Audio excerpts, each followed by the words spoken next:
জয় মহারাজ কৃষ্ণচন্দ্রের জয়। জয় মহারাজ কৃষ্ণচন্দ্রের জয়। এ কি, গোপাল আজও ডুব মেরেছে? হ্যাঁ মহারাজ, এই নিয়ে পরপর 3 দিন হলো। আমি কিন্তু সব হিসেব রাখছি। এটা কি মন্ত্রী? এটা হলো গোপালের রাজসভায় ডুব মারার হিসেব মহারাজ। আমার হিসেব বলছে গোপাল এই সপ্তাহে মোট 4 দিন রাজসভায় ডুব মেরেছে। আগের মাসে 21 দিন, আর এই বছরে মোট 256 দিন। গোপাল মারবে ডুব, এটাই করেছে পণ। ঘরে বসেও সে পায় প্রতি মাসের বেতন। মহারাজ মহারাজ, আপনি আবার কিছু একটা করুন। গোপাল দিন দিন বড্ড অলস হয়ে পড়ছে। অলস না ঘোড়ার ডিম, সব ফাঁকি মারার তাল। মহারাজ নরম মনের মানুষ, তাই মহারাজ গোপালকে কিচ্ছু বলেন না। আমি মহারাজের জায়গায় থাকলে কবে গোপালকে ঘাট ধরে রাজসভা থেকে বার করে দিতাম। হ্যাঁ মহারাজ, গোপাল রাজসভা কামাই করে ঘরে বসে বেতন পাবে, এটা কিন্তু কিছুতেই চলতে পারে না। গোপালের শাস্তি চাই। এই তো হুঁটা ঠিক জায়গা মতন দিয়েছি, এবার আগুন জ্বললো বলে। আচ্ছা আচ্ছা, আমি কথা দিচ্ছি এবার আমি যে করেই হোক গোপালের আলসেমি দূর করেই ছাড়ব। গোপাল শাস্তি পাবে, পাবেই।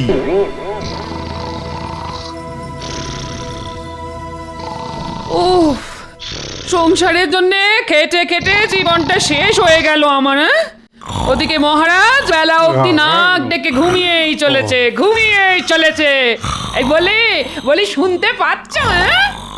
জানি তো এখন কোনো কথাই মহারাজের কানে যাবে না। আজ আমার একদিন কি তোমার একদিন। এই বলি তুমি উঠবে? অনেক হয়েছে আর নয়। আজ জম্মের মতন তোমার ঘুম বার করছি আমি।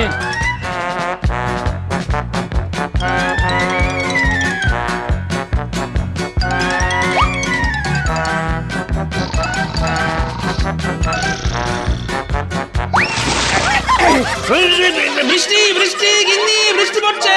আমাদের ঘরের চাল ফুটো হয়ে গেছে গিন্নি। বৃষ্টি বৃষ্টি। না, বৃষ্টি নয়, আমি তোমার গায়ে জল ঢেলেছি। সকাল সকালে কেমন রসিকতা গিন্নি। সকাল আবার কাল হবে গো। এখন সকাল গড়িয়ে বেলা হয়ে গেছে। বলি এবার উঠে একটু রাজসভার দিকে যাও, গিয়ে মহারাজকে নিজের সোনার চাঁদ পানা মুখটা একবার দেখিয়ে এসো। গত 2 দিন তো রাজসভায় ডুব মেরে ঘরে বসে মোষের মতন ভসভস করে ঘুমোচ্ছ। এমন চলতে থাকলে না মহারাজ কোন দিন না কোন দিন তোমায় ঘাড় ধরে রাজসভা থেকে বার করে দেবেন। বলি তখন খাওয়াবো কি? এই বলি তুমি উঠবে? বাপরে বাপ, গিন্নির গলা তো নয় যেন ফাঁকা কলসি। তোর একটু শান্তি করে ঘুমানোর উপায় নেই? এটাই একবার রাজসভায় গিয়ে মহারাজকে নিজের মুখখানা দেখিয়ে আসি।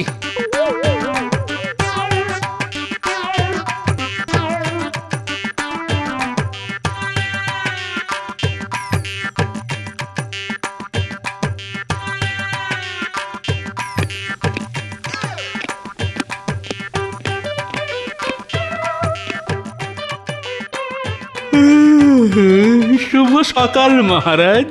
হ্যাঁ, বলো কি গোপাল, এখন শুভ সকাল? আগে সেটা বলতে হয় বলে বললাম মহারাজ। আমার কাছে আজ অশুভ সকাল, কারণ আমার গিন্নি আমার কাঁচা ঘুমটা চটকে একেবারে চচ্চড়ি করে দিয়েছে মহারাজ। তাও ভালো, গোপালের মুখটা আজ দেখা গেছে, না হলে তো তুমি আজও রাজসভায় ডুব মারতে গোপাল। ও, আমার মুখটা না দেখলে বুঝি আপনার ভাত হজম হয় না মন্ত্রী মশাই? বেশ তো, রোজ খাওয়ার পর আপনি আমার বাড়িতে এসে আমায় দর্শন করে যাবেন, তাতে ভাতও হজম হবে আর আপনার ঘুমটাও ভালো হবে। দেখেছেন মহারাজ, গোপাল একে দেরি করে এসেছে, তার উপর কেমন মুখ চালাচ্ছে। গোপাল, অনেক অনেক সহ্য করেছি, আর নয়। তুমি দিন দিন বড় অলস হয়ে পড়ছো। এইভাবে চলতে থাকলে কিন্তু আমি তোমাকে রাজসভা থেকে সারা জীবনের মতন বহিষ্কার করব। গোপাল, ওঠো গোপাল, মহারাজ তোমাকে কিছু বলছেন। মহারাজ, গোপাল কিছুই শুনছে না। গোপাল এখন ঘুমের দেশে। এই গোপাল, তুমি উঠবে? এই ওঠো, ওঠো বলছি, ওঠো। এবার আমি না পাগল হয়ে যাব।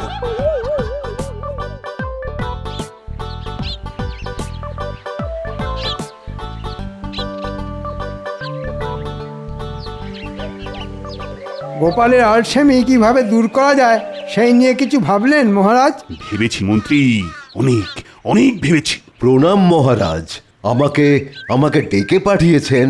শোনো রাজবৈদ্য, তোমাকে গোপালের জন্য এক বিশেষ পাচন তৈরি করতে হবে, যেটা খেয়ে গোপালের আলসেমি বুঝলে ওই সারা জীবনের মতন পালিয়ে যাবে। আলসেমি দূর করার পাচন? ঠিক আছে মহারাজ, ঠিক আছে। আমি আমি এক্ষুনি বাড়িতে গিয়ে ওই আলসেমি দূর করার পাচন বানিয়ে নিয়ে আসছি। বেশ, আজ রাজসভায় আমি নিজের হাতে গোপালকে সেই পাচন খাওয়াবো, যে করেই হোক আমি গোপালের আলসেমি দূর করেই ছাড়বো। মহারাজ, আপনি কিন্তু কথা দিয়েছিলেন যে আপনি গোপালকে শাস্তি দেবেন। কিন্তু বিপদের সময় গোপালই সবার আগে ঝাঁপিয়ে পড়ে মন্ত্রী, তাই শাস্তি দেওয়ার আগে একবার গোপালকে সুস্থ করে তোলার চেষ্টা আমি করবই। আর তাতেও কাজ না হলে তারপর আমি গোপালকে শাস্তি দেব।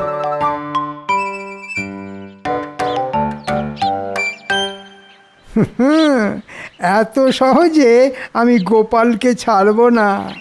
গোপালের একটা শাস্তির ব্যবস্থা করে তবেই আমি ছাড়ব, এই বলে দিলাম।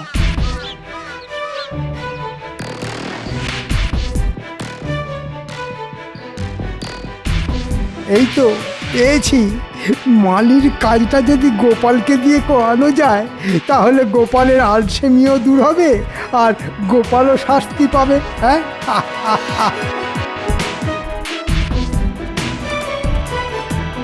এই যে এদিকে শোন শোন, একে বলুন মন্ত্রী মশাই। আজ থেকে আগামী 7 দিন তোমার ছুটি। মহারাজ বলে দিয়েছেন আগামী 7 দিন তোমাকে আর রাজবাড়িতে আসতে হবে না। হ্যাঁ, মহারাজ বলেছেন? কই, উনি তো কিছু। আমার কথা বিশ্বাস হচ্ছে না? বেশি কথা বললে মহারাজকে বলে তোমার সারা জীবনের ছুটির ব্যবস্থা করে দেবো, সেটা ভালো হবে? না না, এমন করবেন না মন্ত্রী মশাই, এমন করবেন না। তাহলে এখনই বাড়ি পালাও, পালাও। আর আগামী 7 দিন রাজবাড়ি মুখো হবে না, এই বলে দিলাম। আচ্ছা মন্ত্রী মশাই, আচ্ছা। মহারাজ, মহারাজ, এই পাঁচন গোপালের পেটে গেলেই গোপালের সব আলসেমি দূর হয়ে যাবে। কিন্তু গোপাল কোথায়? তার তো এখনো দেখা নেই। গোপাল আজও সময় মতন রাজসভায় এলো না। এই নিয়ে মোট 5 দিন হলো। আমি কিন্তু সব হিসেব রাখছি মহারাজ। প্রহরী, ও প্রহরী!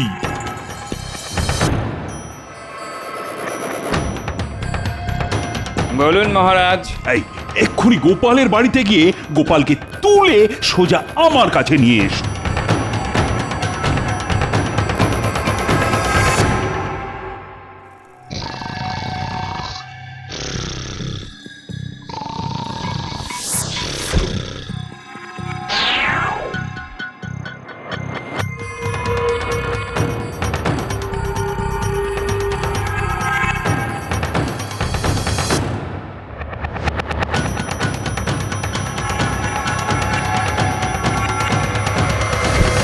গোপাল, হাই গোপাল, ওঠো ওঠো বলছি, গোপাল!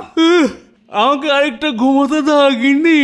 চোখ খুলে গোপালের মাথায় পড়বে বাজ, যখন দেখবে সামনে দাঁড়িয়ে গিন্নি নয়, স্বয়ং মহারাজ। রাজবৈদ্য, নিয়ে এসো তো, নিয়ে এসো তোমার পাচন। আর মন্ত্রী, তুমি গোপালের মুখটা খুলে ধরো।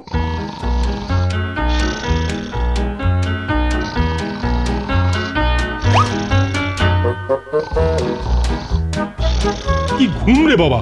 মহারাজ গোপালকে এক শিশি পাচন খাইয়ে দিল আর গোপালের কোনো হুঁশ নেই। হ্যাঁ, এবার গোপালের সব আলসেমি দূর হয়ে যাবে। কিন্তু সেটা পরীক্ষা করার জন্য তো আগে গোপালকে ঘুম থেকে তুলতে হবে। ঠিক বলেছেন রাজপণ্ডিত। মহারাজ, আমরা একবার চেষ্টা করে দেখি। হ্যাঁ হ্যাঁ, সেই ভালো। গোপাল, ওঠো গোপাল, না, গোপাল, ওঠো বলছি। ও গোপাল, ওঠো গোপাল, ওঠো। ও বলছি। কি, আমি রাজসভায় এলাম কখন? তুমি নিজে আসনি, আমি তোমাকে বাড়ি থেকে তুলে নিয়ে এসেছি গোপাল। এবার যাও যাও, তুমি নিজের জায়গায় গিয়ে চুপটি করে বসো। উফ, এটা গোপাল ভাঁড় না সাক্ষাৎ কুম্ভকর্ণ? এমন মরার মতো ঘুম ঘুমোতে আমি আগে কাউকে দেখিনি। ওই দেখুন মহারাজ। ওহ, গোপালের এই ঘুমের জন্য এবার আমি সত্যি সত্যি পাগল হয়ে যাব। না, আমার পাচন গোপালের শরীরে কোনো কাজই করলো না। মহারাজ, গোপালের আলসেমির সঙ্গে আমরা পেরে উঠব না। বললেই হলো পেরে উঠবো না? আমার কাছে গোপালের আলসেমি দূর করার একটা ওষুধ আছে মহারাজ। কি ওষুধ মন্ত্রী? রাজবাড়ির মালিক 7 দিনের জন্য ছুটি নিয়ে দেশের বাড়িতে গেছে মহারাজ। তাই গোপাল যদি এই 7 দিন মালির কাজ করে তাহলে কাজের কাজও হবে আর গোপালের আলসেমিও দূর হবে। হ্যাঁ, মালি দেশের বাড়ি গেছে? তো কবে গেল, কখন গেল?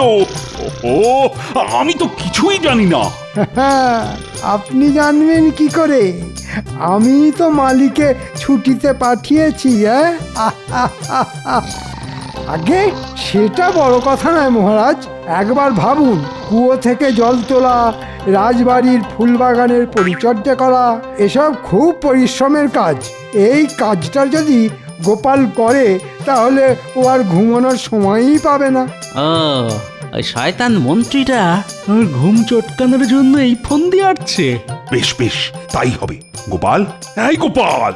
আগে আমাকে ডাকছেন মহারাজ? হ্যাঁ, কাল থেকে তোমাকে রাজবাড়িতে মালির কাজ করতে হবে গোপাল। তাই কাল সকাল সকাল রাজবাড়িতে চলে এসো।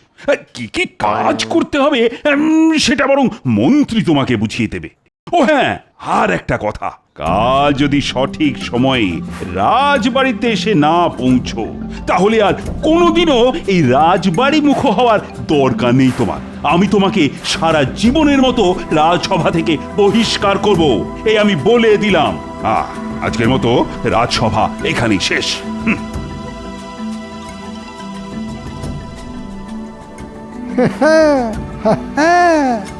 এবার গোপাল তুমি পালাবে কোথায়? যা, মহারাজ আমার উপরে খুব রেগে আছেন বলে মনে হলো। না না, এত সহজে আমি মন্ত্রীকে ছাড়বো না। আমার ঘুম যে চটকাবে, আমি তাকে চটকে একেবারে চচ্চড়ি করে ছাড়বো, বলে দিলাম।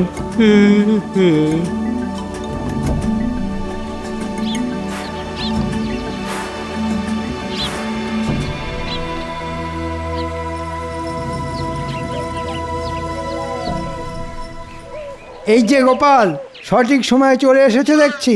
নাও এবার কাজ শুরু করো। কি করতে হবে সেইটা তো বলুন মন্ত্রী মশাই। প্রথমে তোমাকে ওই কুয়ো থেকে বালতি করে জল তুলতে হবে। তারপর রাজবাড়িতে যত গাছ আছে সব গাছের গোড়ায় জল দিতে হবে, একটা গাছও যাতে বাদ না যায়।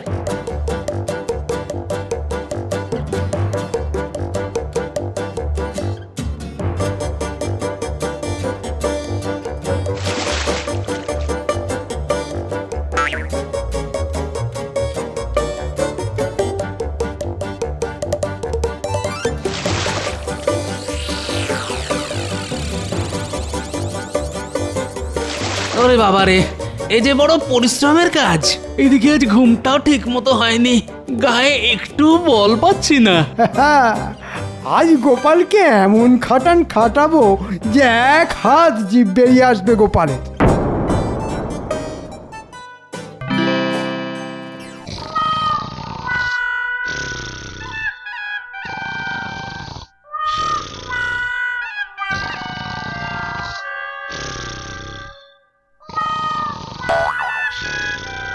একটু চোখ সরিয়েছি অমনি ঘুম। দাঁড়াও গোপাল, দেখাচ্ছি মজা।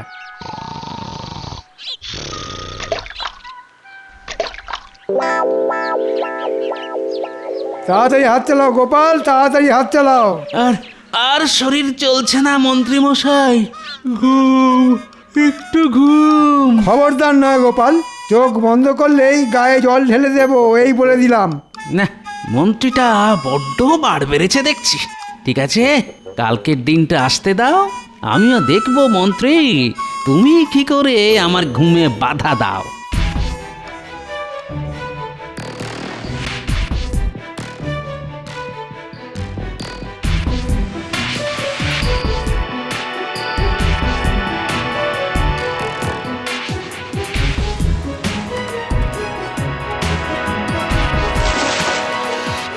বাহ বাহ বাহ গোপাল তো ভালোই কাজ করছে দেখছি। করবেই তো মহারাজ, আমি গোপালকে চোখে চোখে রেখেছি না, আমি কিছুতেই গোপালকে দু চোখের পাতা এক করতে দিচ্ছি না।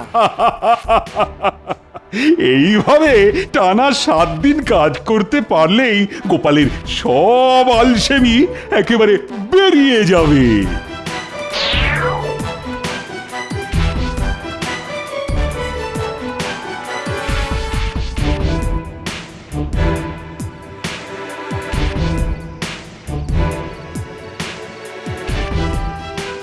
ওরে বাবারে, আর পারছি না। এ কি এ কি তুমি উঠোনে শুয়ে ঘুমোবে নাকি? এই ওঠো ওঠো ওঠো। আর ওঠার শক্তি নেই গিন্নি।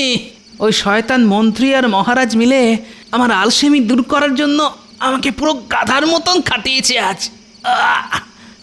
যাক, এইবার যদি তোমার ঘুম কমে। গোপাল ঘুমোবে, কাল সারা দিন ঘুমোবে, ওই শয়তান মন্ত্রীর সামনেই ঘুমোবে, মন্ত্রী কিচ্ছু বলতে পারবে না।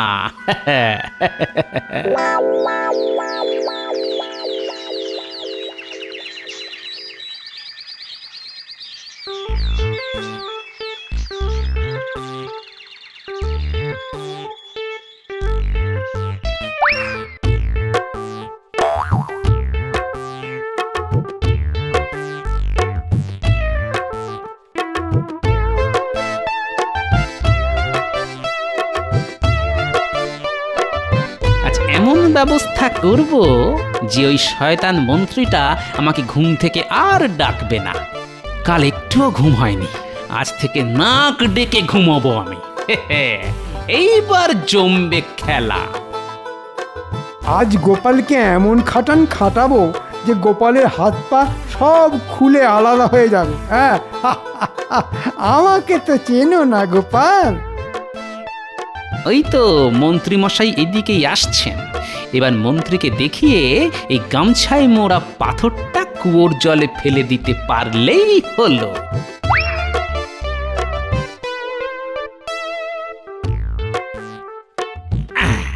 গোপাল ওটা কি ফেললো? ব্যাস, এবার আমি নিশ্চিন্ত। মহারাজের দেওয়া সব সোনা দানা আমি আমার গামছায় মুড়ে এই কুয়োর জলে ফেলে দিলাম। এবার চোর ডাকাতের হাত থেকে মুক্তি। যখন দরকার হবে তখন এসে বার করে নিয়ে যাব। যাই, এবার কাজ শুরু করি। ও, এই ব্যাপার। আমি যে সব দেখে নিলাম এটা গোপাল জানতেই পারেনি। কাজ করতে করতে গোপাল আজ আবার ঘুমিয়ে পড়বে, আর সেই ফাঁকে আমি তোমার সব সোনাদানা জল থেকে তুলে নেব গোপাল, বুঝেছ?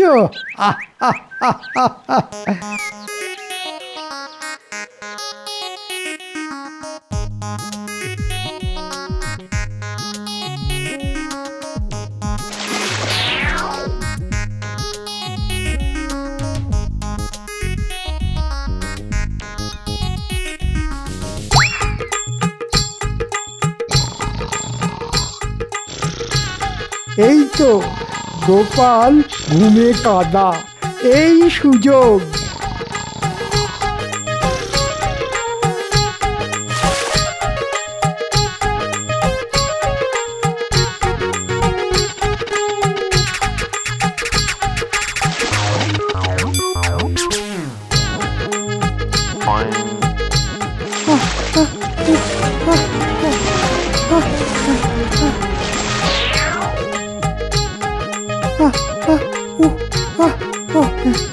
না না, হাল ছাড়লে হবে না, হাল ছাড়লে হবে না।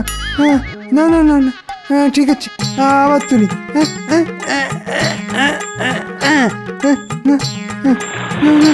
হচ্ছে না, না না, হচ্ছে না। ওই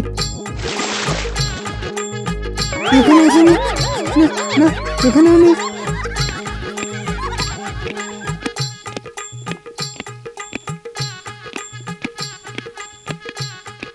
যাই তো, গিয়ে একবার দেখে আসি গোপাল কেমন কাজ করছে।